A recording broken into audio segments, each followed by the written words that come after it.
brother is allowing us to interview a couple of the different classes. We're going to have O'Brien from the inner party, Rebels Vincent and Julia, and then Mr. Charrington from the outer party. But last but not least, $2 and Sarah from the pole. $2 make me holla! First, let's introduce the star-crossed lovers, Vincent and Julia. How you both? Great. I'm good, shawty. That's fantastic. As you know, we have a couple of questions to ask you. Is that all right? Yeah. Yeah, whatever. Okay, perfect. First question, what is a typical day of the outer party members?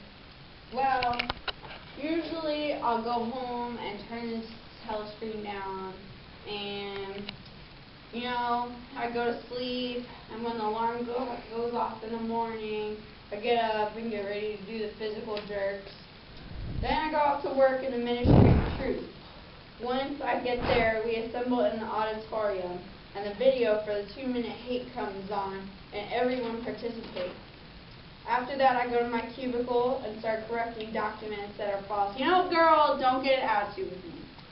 Midday, I go to lunch, and after that, I go back to work. And at the end of the day, I come home, I drink some victory gin, and I do the same thing all over again. Wow. I have to say that sounds like a busy day.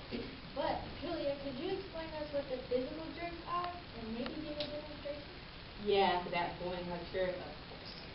The physical jerks are like exercises that you do, like the worm into it, like 10 seconds, then you go to the brain, then you tap,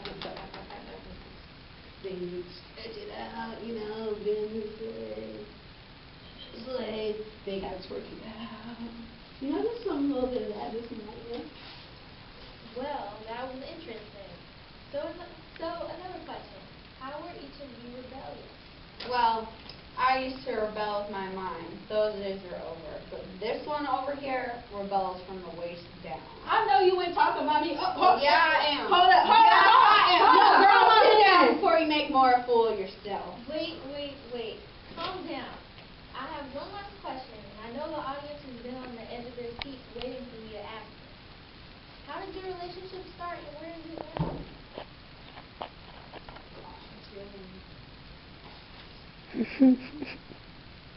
I'm not going to get into details, but it started when I was talking that little sweet behind his, and I knew I had to tell him how I felt. So I left him a note, and I said, I love you. And the relationship took off from there. We would secretly meet and go on like 2 horny bonobo monkeys. Like, you know what I mean? Yeah, I kind of hated her. I dreamed of raping her and murdering her at first. I guess it's a good thing she's kinky. But after Room 101, we betrayed each other, and now she hates me. I don't hate you. I love you, babe. Really? Well, in that case, will you marry me? Okay, Winston and Julia, you guys can exit the stage now. Now, let's have an inner party member, O'Brien. Boo! Woo!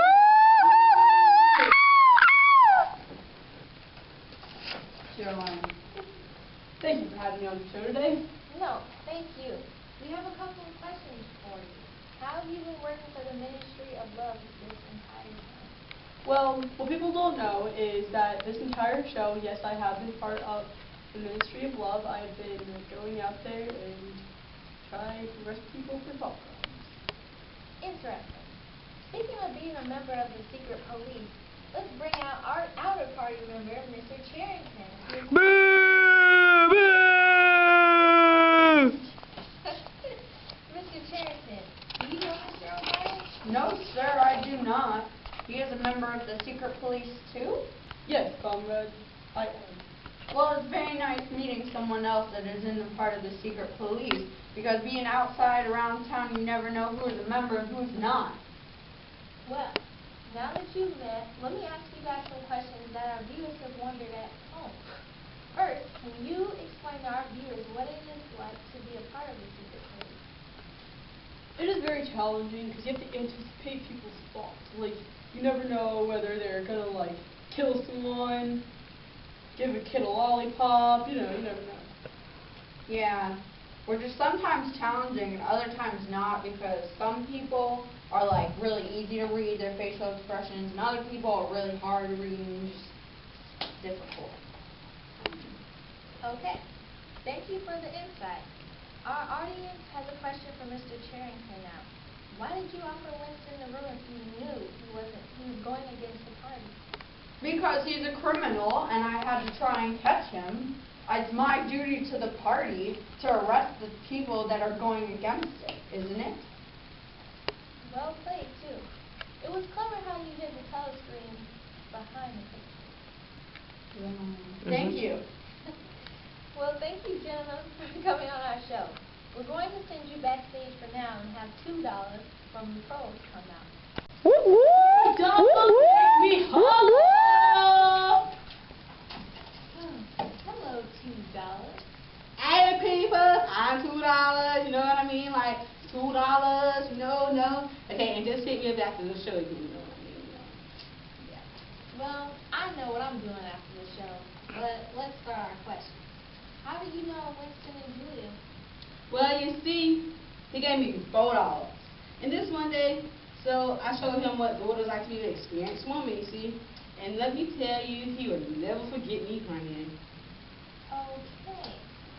Well, do you know Sarah? Let's bring Sarah out. Woo! Woo! That is my homegirl! This is my neighbor! This is my best friend. Okay. Yeah. Well, it's good that you know each other.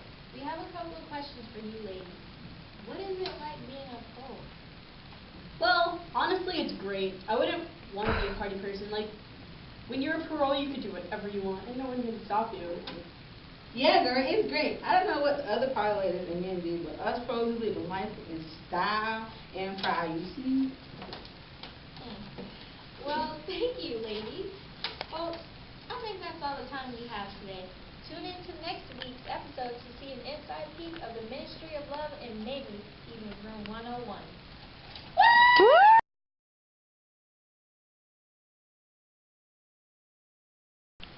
Hola, welcome to the... Not loud, just be like you're normally talking. $2 make me holla. When you're a parole, you can do whatever you want, and no one can stop you. Love and maybe even Room 101. Woo! $2, let me holler. Hey,